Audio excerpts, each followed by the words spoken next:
Sa pagpapatuloy ng ginagawa niyang pagmamasid, dito niya nasilayan ang matandang naglalakad pababa ng bundok. Kagaya ng palagi nitong ginagawa, kaswal lang itong naglalakad ng walang kahit na anong dala. Ngunit nang akmang lalagpas na ito sa bukid nila, bahagya itong napahinto. Tumingin-tingin yun sa paligid, sabay pasok sa parte ng kanilang lupa kung saan nabubuhay ang daan-daang puno ng kamote. Akala niya mangunguha lang yun doon ng bunga, kasi paglapit nito sa matandang puno, bigla yung naghukay ng napakabilis. Ngunit habang tumatagal na yon ay kanyang pinagmamasdan, napapansin niya na wala naman yung interes sa mga bunga na nakukuha nito. Ilang minuto pa ang lumipas, laking gulat na lamang niya nang may mahugot ito roong isang kristal na may patulis na hugis. Paghawak dito ng matanda, dali-dali niya itong inilagay sa kanyang bulsa, sabay tayo at lakad na para bang wala itong nakuha. Nang masipat naman yun ni Oging, di na siya nagdalawang isip na tawagin ito habang mabilis na hinahabol. Alam niya na isang espesyal na bagay ang nakuha ng matanda, kaya nais niyang malaman kung ano ito at kung saan yun ginagamit. Pagdating naman niya sa hangganan ng kanilang lupa, nasipat niya yung marahang bumababa sa isang matarik na parte ng daan. "Lolo Anyo! Lolo Anyo, sandali lang ho!" Sigaw ni Oging pagsilay niya rito. Nang marinig ng matanda ang kanyang sinabi, agad naman yung napalingon sa kanya. Subalit imbis na magsalita, bigla nitong ibinaling sa direksyon na kanyang nilalakaran ang kanyang paningin na para bang wala man lang itong narinig. Pag-usad nito, hindi na yun hinayaan ni Oging na mawala sa kanyang mga mata. Basta ang ginawa niya, binuntutan niya lang yun hanggang sa dito niya na makita ang bahay nitong nakatirik sa gilid ng kakahuyan. Lumang-luma na ang bahay, tapos hindi ito gaanong kalakihan. May mga antigo ring damit sa labas at kapansin-pansin ang malawak at malinis nitong bakuran. May luma ring bakod na napapalibot sa bahay nito, kalakip ng iilang mga halaman na namumuhay sa loob. Pero mas nakakamangha sa lugar na yon ng matanda ay yung puno ng akasya na merong mga nakalaylay na baging na may makikintab na dahon. Parang ginto rin ang kulay ng balat nito at kahit isang dahon, wala siya ritong nakitang nalagas. Matapos naman niya yung masilayan, dito niya nakita si Lolo Anyo na lumapit dito habang hawak ng dalawang kamay ang pulang kristal at iba pang mga bato na nakuha nito. Dahan-dahan niya yung inilagay sa maliit na butas na nasa mga ugat. At nung natakpan niya na yun ng lupa, bigla na lamang umuyog ang puno hanggang sa magsilaglagan ang mga dahon nitong kakausbong pa lang. Paglapat naman ng mga dahon sa lupa, isa-isa niya yung kinuha para ipunin. Matapos nun, tsaka pa lamang ito pumasok sa loob. Pagsarado nito ng pinto, naiwan siyang tulala habang pinagmamasdan ng puno. Sa isip-isip niya, hindi ordinaryo ang mga bagay na nakita niya, kaya anuman ito, kailangan niya yung mahanapan ng kasagutan. At ang kasagutang hinahanap niya ay tanging si Lolo Anyo lamang ang makapagbibigay ng linaw. Dala ng kuryosidad, naglakas loob siyang lumapit ng bahay at kumatok. "Tao po! Lolo Anyo, si Oging po ito. Anak ni Gregorio. Yung kapitbahay niyo ho rito." Pagkasambit niya ng mga kataga, agad naman siyang tumahimik at matyagang naghintay sa sagot ng matanda sa kanya. Ilang segundo pa ang lumipas, bigla namang bumukas ang pinto ng bahay at kasabay nito ang pagsilay niya sa matanda na kasalukuyang nagdidikdik ng dahon sa may bandang kusina. Ilang metro ang pagitan nito mula sa pinto, kaya hindi niya mawari kung papaano ito nakabalik matapos siya nitong pagbuksan. Huwag kang humawak sa kung ano-anong nakikita mo rito sa loob ng bahay. Diretso lang ang paglalakad. Iwan mo rin ang iyong tsinelas sapagkat ang pagpasok niyan sa isang tahanan ay isang malaking insulto para sa mga nakatira. Bungad na wika nito sa kanya habang abala yon sa kasalukuyan nitong ginagawa. Pagkarinig niya sa sinabi nito, dali-dali niya yung sinunod.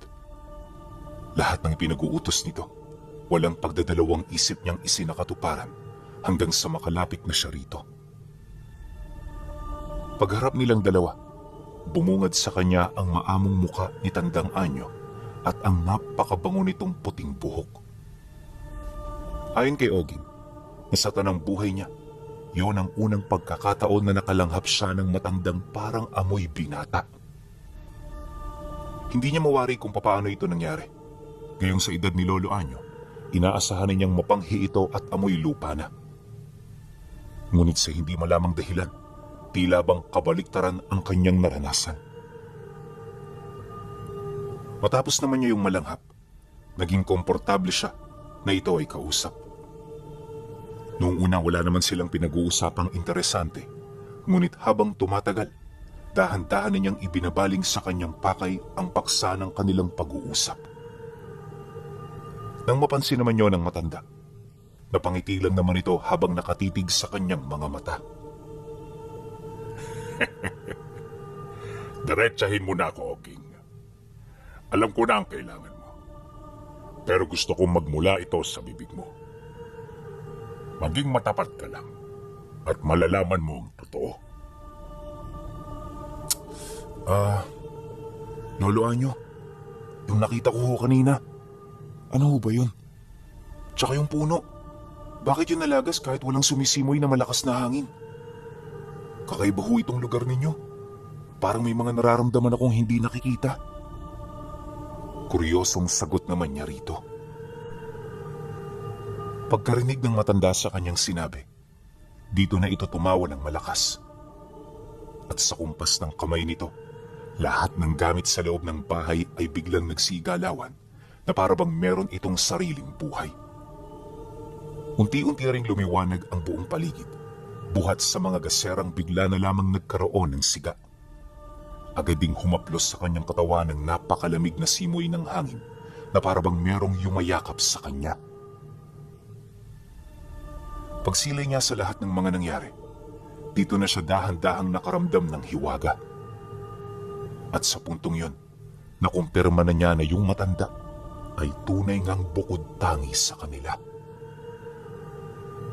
Matapos naman itong ipasilay ni Lolo Anyo, nagpatuloy ito sa pagdidikdik ng dahon habang nagpapaliwanag.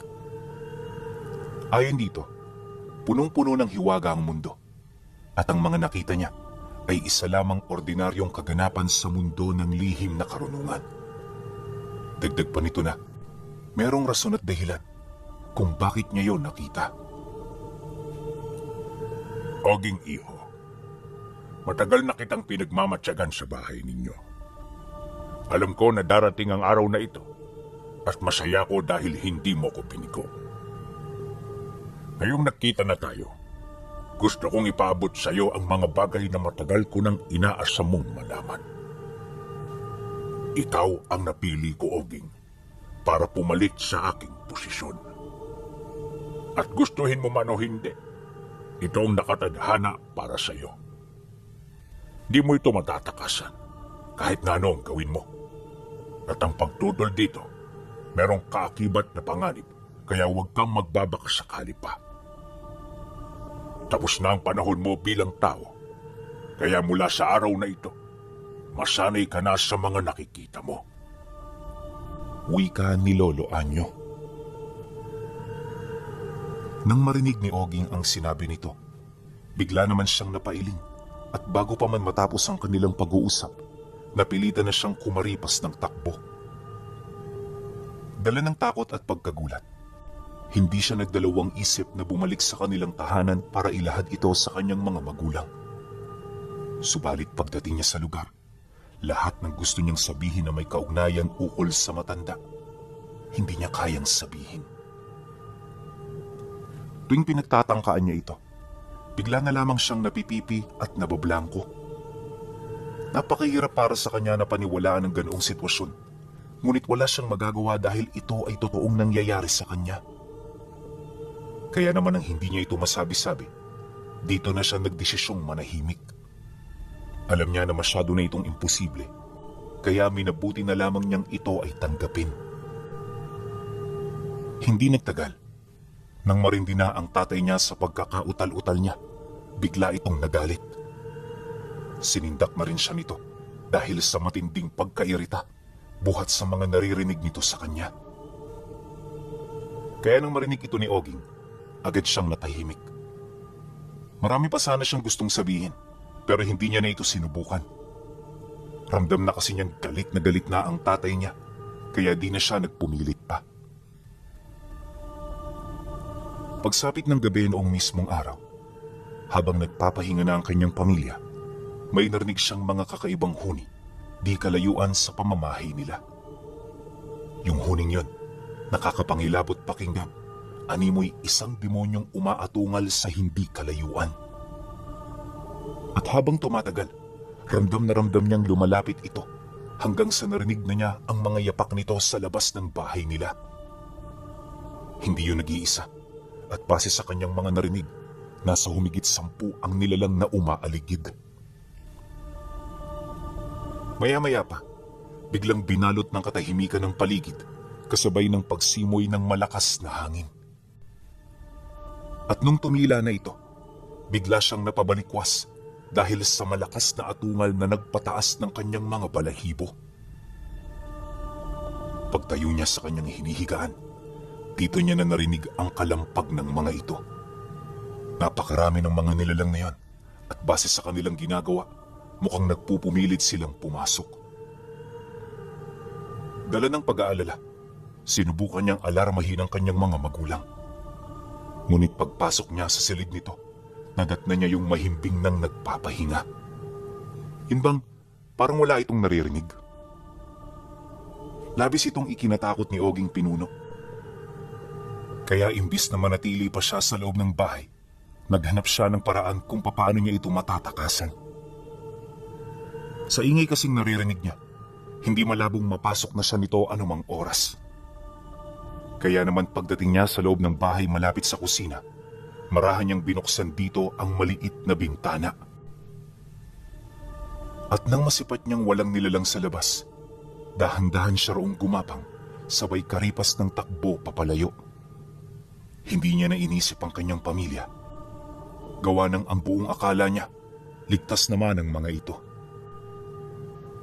Ngunit nang medyo makalayo na siya, dito niya nakita ang bahay nila na dahan-dahang winawasak ng mga nilalang. Binalot din ito ng malakas na apoy, kaya sa sobrang pagkataranta, hindi niya maiwasang mapasigaw. Tay! Nay! Matapos niya yung gawin, doon niya na nakuha ang atensyon ng mga nilalang na umaaligid. Alam ni Oging na natunugan na siya ng mga ito, kaya naman di na rin siya nagtagal sa kanyang kinaroroonan. Walang sabi-sabi, mabilis siyang kumaripas ng takbo, ngunit bago pa man siya makalayo, naramdaman na niya ang paghabol sa kanya ng mga nilalang. At sa loob lamang ng ilang minuto, napaligiran na siya ng mga ito. Hindi naglaon, nang wala na siyang matakbuhan. Dito na siya tuluyang nasukol ng mga nilalang. Sa isang kisap mata, lumapag ang mga ito sa harapan niya habang nag-aangil ng malalim. Nanlilisik din ang tingin ng mga ito sa kanya na parabang gustong-gusto na siya nitong sakmalin. Dahil sa ganoong pangyayari, agad naman siyang naghanap ng kahoy na pwede niyang gawing sandata. Alam niya kasi na sa pagkakataong yun, wala na siyang matatakbuhan pa. Sige, lapit! Lapit! Galit na wika niya sa mga ito habang hawak-hawak ang malaking tipak ng puno na ubod na ng rupok. Nang marinig naman ng mga nilalang ang kanyang paninindak, bigla itong nagsiatungal kasabay ng buong puwersa nitong pagsunggab sa kanya. At sa sobrang dami ng mga ito, hindi na siya nakapalagpa hanggang sa magkagutay-gutay ang kanyang katawan. Ngunit bago pa man siya mawala ng buhay, bigla siyang nagising sa isang napakatinding bangungot. Pag-upo niya sa higaan, napagtanto niya na panaginip lang pala ang lahat ng yon. Maya-maya pa, nang akmang babalik na siya sa pagkakahiga, dito niya nakita si Tandang Anyo na naglalagay ng siga sa lampara.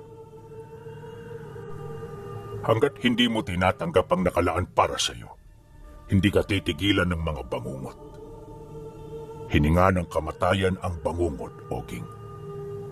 Kaya kapag palagi mo itong nararanasan, hindi matatahimik ang iyong buhay. Tanggapin mo ang nakalaan para sa iyo.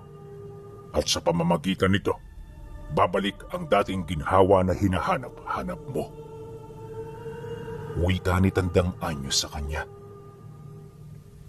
Ang kaso lang, imbis na tanggapin, muli niya itong tinalikuran. At sa pagsapit ng sumunod na gabi, ganun pa rin ang nangyari. 2 buwan niya itong pinagdaanan bago niya tuluyang matanggap ang ibig ng matanda. Ayon sa kanya, tinanggap niya lang ang alok nito nang mamuuna ang matinding takot sa kanyang katawan. Napagtanto niya kasi na wala na siyang mapagpipilian, kaya yun na lang ang natitira niyang pag-asa kung hangad niyang malagay siya sa payapa. Nang marinig naman ito ang kanyang naging pasya, abot langit ang pasasalamat nito sa kanya. Magmula noong nagkaroon na sila ng kasunduan, hindi na nangyari sa kanya ang ganoong uri ng bangungot. At sa loob ng ilang buwang pagsasanay, nalaman niya ang katotohanan sa likod ng tunay na pagkatao ng matanda. Ayon sa kanya, hindi lang pala 80 anyos itong si Lolo Anyo, dahil halos 2 siglo na itong nabubuhay sa mundo. Dagdag pa niya na, punong-puno ng hiwaga ang buhay ng matanda, na halos karamihan nananatili pa ring misteryo kahit nalaman na niya ang katotohanan sa likod nito. Base rin sa kanyang mga nalaman, isang dibinong nagtataglay ng dagta ng buhay si Lolo Anyo. Doon ang rason kung bakit sa kabila ng ganunitong edad, nananatili pa rin itong malakas at hindi mamatay-matay. Nagtataglay din ito ng malalim na karunungan kung saan kabilang sa mga karunungang yon ay ang pamamahala sa mga engkanto maging sa mga demonyong naninirahan sa mundo ng mga tao. Nasa pagitan ng dilim at liwanag ang kapangyarihan nito, kaya kabilang ito sa mga dibino na may natatanging abilidad. Paglilinaw ni Tandang Anyo, alipin niya ang kadiliman, kaya hindi nangangahulugang siya ay masama dahil nagagawa niya itong matangan. Para sa kanya, isang kasangkapan lamang ang pagtataglay nito. Nang malaman naman yun ni Oging, mas lalo pa siyang humanga sa abilidad ng kanyang maestro. Paunti-unti, nagkaroon na rin siya ng pagnanais na malaman pa ang iba sa mga abilidad nito. Alam niya na sa pamamagitan ng tangang karga ng matanda, magiging mas malakas siya kumpara sa iba pang mga antingero na sanay na at dalubhasa sa larangang tinatahak niya. Kaya naman sa kakasanay, hindi na niya napansin ang bilis ng takbo ng oras. Basta isang araw nun, nalaman na lang niya na 2 taon na pala ang nakalipas magmula noong sila ay nagkakilala. Bagaman gano'n na katagal ang kanilang pagsasama, nananatiling lihim pa rin ito sa kanyang mga magulang. Yon ang nais mangyari ng matanda, kaya kahit nais niyang ibunyag ang tungkol sa namamagitan sa kanila, pinili niyang ilihim ito. Kampante naman siya noon kahit papaano, dahil subok na niya ang kalibre ng kanyang maestro. Ni minsan hindi rin sumagi sa kanyang isipan na magkaroon sila ng kalaban.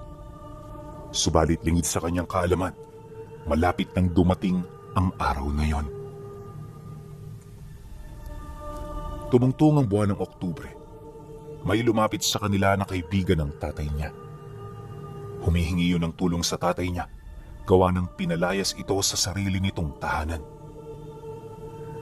Malabong naging rason kung bakit ito nangyari, pero sa unang tingin ni Oging, alam na niyang may tinatago sa kanila ang pamilyang humihingi ng tulong. Ngunit kahit siya ay nagdududa, minabuti niya na hayaan ng tatay niya na magpasya. Hindi naman kasi siya maaaring makialam, lalo pat usapan yon ng mga matatanda. Maya-maya pa, kagaya ng inaasahan, napapayag nito ang kanyang ama. Nang marinig naman ito ng pamilya, walang pagdadalawang isip itong pumasok sa bahay nila.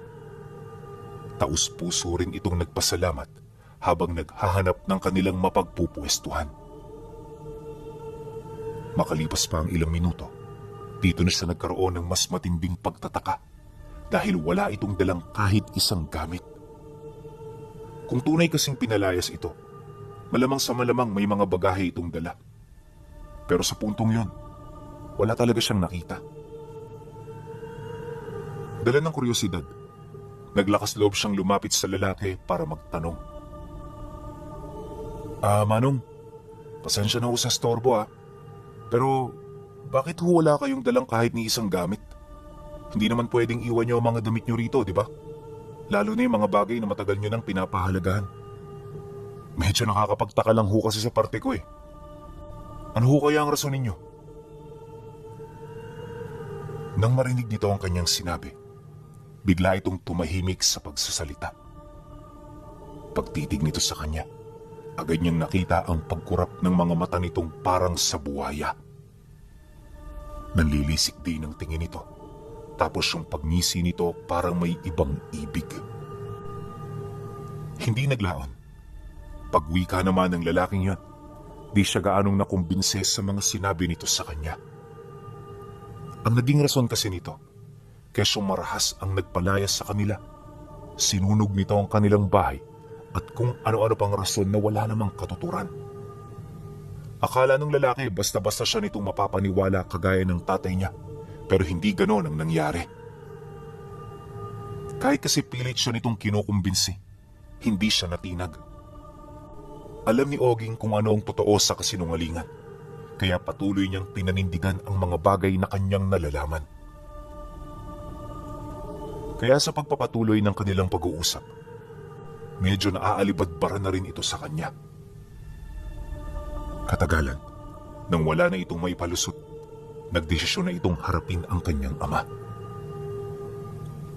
At kahit anong pagsasalita niya rito, di na siya nito pinakinggan pa. Bagay na kanya namang ikinainsulto. Ngunit sa halip na magwala, minarapat niyang umalis sa bahay nila para i-abiso ito sa kanyang maestro. Alam niya sa mga ganoong pagkakataon, ang maestro niya ang nag-iisang taong dapat niyang lapitan. Maya-maya pa, nang marating na niya ang bahay nito, agad niyang inilahad ang tungkol dito. Pagkarinig naman ito sa kanyang sinabi, bigla na lamang nitong ipinagtapat sa kanya na mga aswang ang pumasok sa bahay nila. Mapanganib ang ganoong sitwasyon dahil anumang oras pwede nitong patayin ang kanyang pamilya. Dagdag pa ng matanda na, posibleng sila ang natipuhan nitong linlangin dahil sa silalam ang pamilyang nakatira sa ganoong kaliblib na lugar. Pagtatapat pa nito na, sa estado ng kanyang mga magulang, meron na lang siyang 2 araw para ito ay mapalayas o hindi naman kaya'y mapatay. Trabaho mo na yan, Oging. Ikaw na ang bahala sa mga yan. Ako naman tutulong lang kapag nalagay ka na sa alanganin.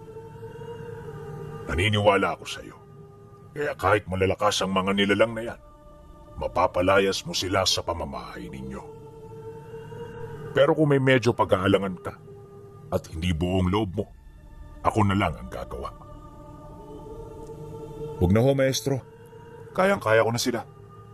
Hayaan niyo ho. Babalitaan ko na lang ho kayo kapag naramdaman kong nasa mataas silang antas. Maraming salamat sa permiso, maestro. Mauna na ho ko. Pagkatapos ng kanilang pag-uusap, agad naman siyang bumalik sa kanila. Sumapit ang gabi. Habang nagpapahinga ng tahimik ang kanyang pamilya, maigi siyang nakiramdam sa buong paligid. Puyat na puyat man, hindi siya natulog dahil alam niya na merong mga kalabang nakapasok. Ilang minuto bago sumapit ang hating gabi, dito na nagsimula ang pagpaparamdam. Ayon sa kanya, habang tahimik siyang nakikiramdam, may narinig siyang karit ng kuko sa may bandang sala nila. Patungo yun sa silid ng mga magulang niya, kaya naman dahan-dahan siyang tumungo sa may pinto para sumilip sa kung ano ang nangyayari sa labas. Pagdungaw dito ng kanyang mga mata, laking gulat na lamang niya nang masipat niya ang nanunuluyan sa bahay nila, na binibiti na ang mga magulang niya habang pilit na hinihigupan ng kaluluwa. Matapos niya yung masilayan, agad niya yung sinigawan hanggang sa magkagulo na sila. Nang magising naman ang tatay niya, agad naman yung binitawan ng lalaki kasabay ng pagmaang-maangan nito ukol sa mga nangyari. Kesyo, nagulat din sila sa sigaw ni Oging kaya sila lumabas at kung ano-ano pa. Nang marinig naman yon ng tatay niya, agad itong naniwala sa sinabi ng kaibigan nito. Kaya sa bandang huli, siya na naman ang napagalitan. Nakakasama yun ng loob pinuno, pero hindi siya nawala ng pag-asa. Dumaan ang araw na yon, batid niyang hindi ito naapektuhan ng mga usal at tigalpong pinapakawalan niya sa hangin. Tuwing lumalapit din siya rito, parang walang talab ang mga pangontra niyang dala, kaya naman nagpasya na siyang magpatulong sa maestro niya. Pagsapit ng gabi ng 3 araw, habang hindi pa gaanong malalim ang kadiliman sa paligid, magkasama silang lumapit sa puno ng akasya. At kagaya ng una niya itong nakita, naglibing ito rito ng pulang kristal, kapalit ng kakarampot na dahon nito. Pagkakuha naman dito ng matanda, binigyan siya nito ng 5 peraso, sabay abiso sa kanya na sabay-sabay itong nguyain at lunukin. Pagkarinig niya sa sinabi nito, agad naman niya yung ginawa hanggang sa maramdaman niya ang biglang paglakas ng kanyang katawan. Ganon din ang nangyari sa espiritual niyang kakayahan, kaya naman nagkaroon siya ng lakas ng loob para muling bumalik sa kanilang tahanan upang kaharapin ang mga ito. At para masigurong hindi na siya papalya, sinamahan na siya ng maestro niya. Pagdating nila sa kanilang bahay, bumungad yun sa kanya na kumakain ng kakarampot na kaluluwa ng mga magulang niya. Yung mga kapatid niya noon, matindi na rin ang panghihina, kaya naman ang masipat nila ito, agad na gumawa ng harang papaikot itong si Lolo Anyo. Nang maramdaman yun ng mga nilalang, bigla naman itong umatungal habang mabilis na tumatakbo papalabas. Pagharap nito sa kanila, bigla yung umatungal ng napakalakas. Ngunit nang masipat nito ang maestro niya, agad din yung nanahimik. At sa halip na makipaglaban ng mga ito, napilitan itong kumaripas ng takbo papalayo na parabang takot na takot. Pero bago sila makalabas ng harang, bigla na lamang pumutok ang kanilang mga katawan. Lingid sa kaalaman ng mga nilalang na ang paglabas sa harang ng walang pahintulot ay kamatayan ang naghihintay. Dahil sa pangyayaring yon, wala siyang nagawa kundi pagmasdan ng mga katawan nitong nagkalat sa buong paligid. Ayon sa kanya, na sa puntong yon, wala siyang masabi sa ginawa ng matanda. Bagaman normal na sa kanya ang mamangha, hindi niya sukat akalain na meron itong ganoong abilidad. Matapos niya itong maunawaan, mas lalo pa siyang nagmalabis na matuto.